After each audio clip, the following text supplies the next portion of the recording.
How to create recurring event in Timetree.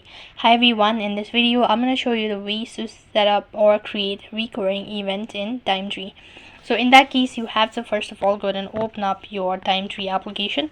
Make sure that you're connected to an internet service. When you're logged in, it's going to take you to the home page, and here you can go ahead and press the image icon from the top right. You just need to follow this if you have a multiple account or multiple calendar. So I have two different calendar types, so I'm going to go with family, or select the particular calendar for which you wish to set up a recurring event in a Timetree. So after that, you need to go ahead and select this. Now to create a recurring event in a Timetree, you need to navigate to the calendar where you want to create the recurring event and tap on the calendar to open it. Once you've done that, you can look for the option.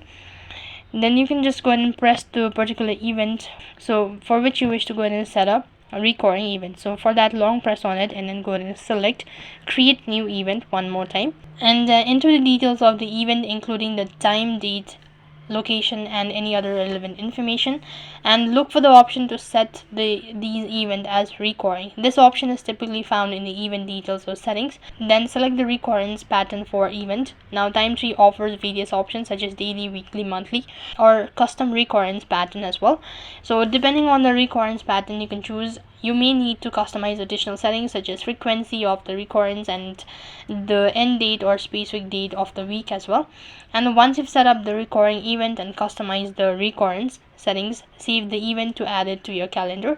And after that, you can just go ahead and save the recurring event, review it, ensure that it appears correctly on your calendar.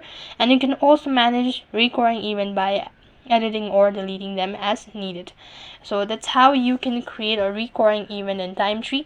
That's it for this video. I hope the video was helpful. Make sure to like, share, and subscribe to our channel. Thank you for watching. See you in the next video.